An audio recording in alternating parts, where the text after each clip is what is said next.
He's 118, 115 win. Oh. Tatum, 33, 9, and 8. Derek White with 26. Ant, 15 points. He was 5 of 16.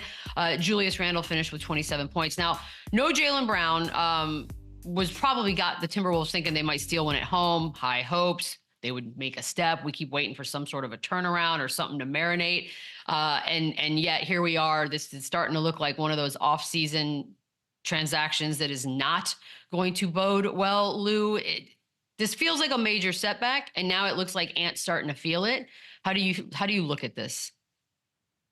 Man, I surely hope not. It's not a major setback. You know, we've talked about it time and time again. It looked like the Minnesota Timberwolves are going in the right direction with the way they were building the team that they had.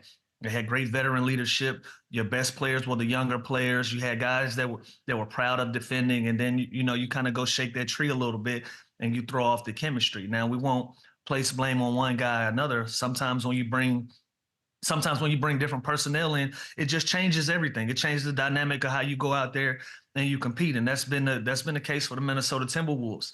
Hopefully this isn't a major setback. Hopefully this is something that's just going to take time for Julius Randle, DiVincenzo, these new guys to get more acclimated with the way that the Minnesota Timberwolves were playing basketball before. But a major setback is going to be hard to do when you have an Anthony Edwards-led team. He's going to be one of the best players in this league. He's one of the younger players in this league.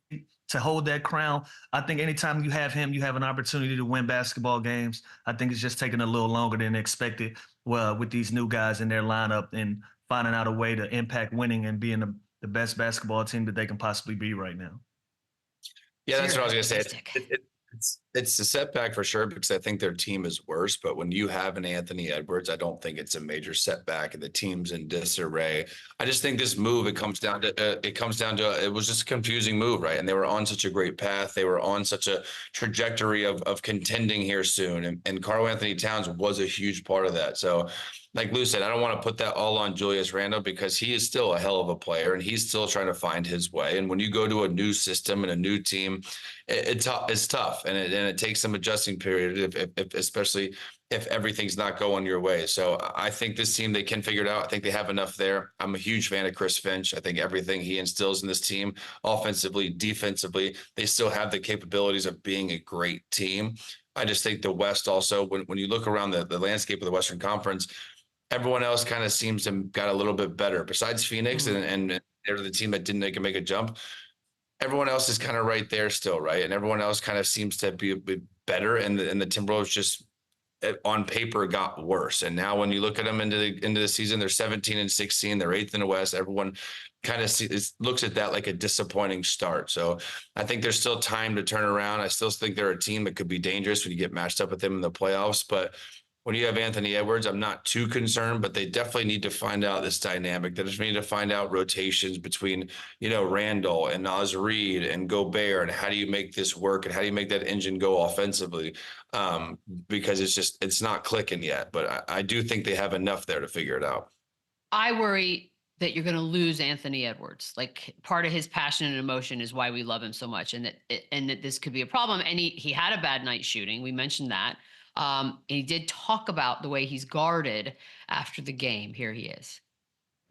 It's not how I want to play, of course. I mean, I'm only 23. I don't want to just be passing the ball all night. You feel me? You don't do like Conley. Yeah, at all. But the way that they guarded me, I think I have to. So I was gonna say, how hard is it to just stay engaged? Super hard. Yeah. Super hard. Super hard. I mean, because I'm wired to score the ball.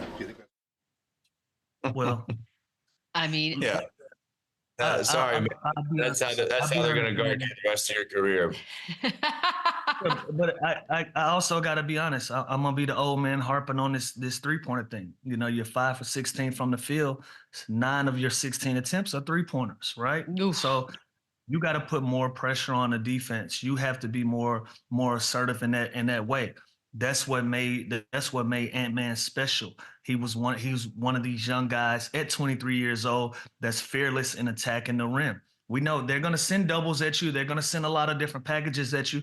That comes with an adjustment period of being one of the young superstars in this league. Now, the flip side to that is putting pressure back on them. Don't allow teams to load up on you, holding the ball too long. catch the ball closer to the rim, where you can be more effective, where you can catch it, you can use your strength and get right to the rim, where you can get your free throws. Right now I'm looking at Ant-Man.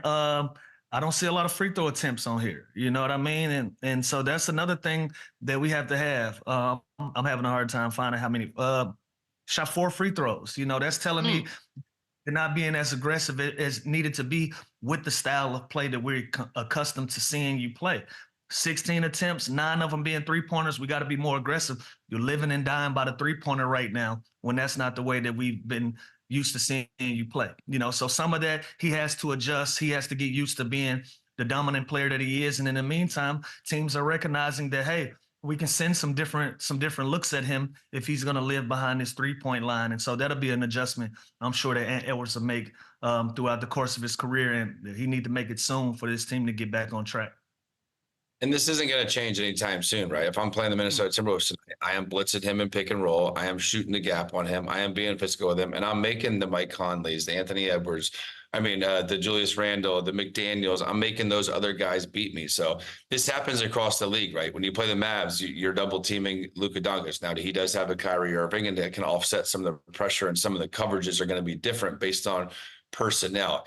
He doesn't really have that go-to second guy like he had last year with Towns, right? And a pick and roll in a two-man game with Cat and with Ed and Ant, you're not going to blitz Ant, because then you're leaving one of the greatest shooting bigs of all time wide open, who's going to shoot 45% from three.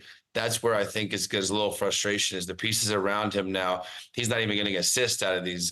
He's getting turnovers. He's getting sped up. He's not getting his attempts. He's not getting to the free throw line. So I think this is just a frustrating comment that he said, but this happens to every franchise, but this happens to SGA. This happens to John Morant and Memphis.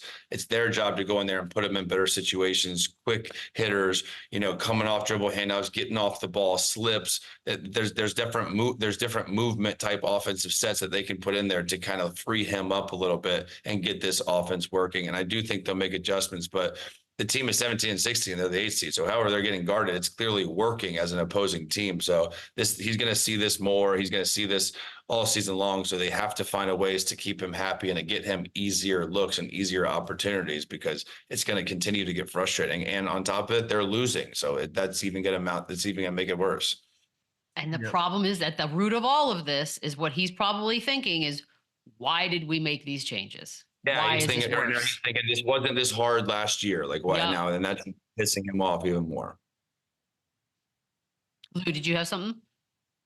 No, my main thing is the best version of him. We watched him play in that mid-range. We watched him play from 10 to 15 feet from the basket. Like, if you want easier looks, you got to put pressure on these guys as well. You got to start putting defenses in a position where, listen, we can't double him off when he's free throw line extended 15 feet from the rim.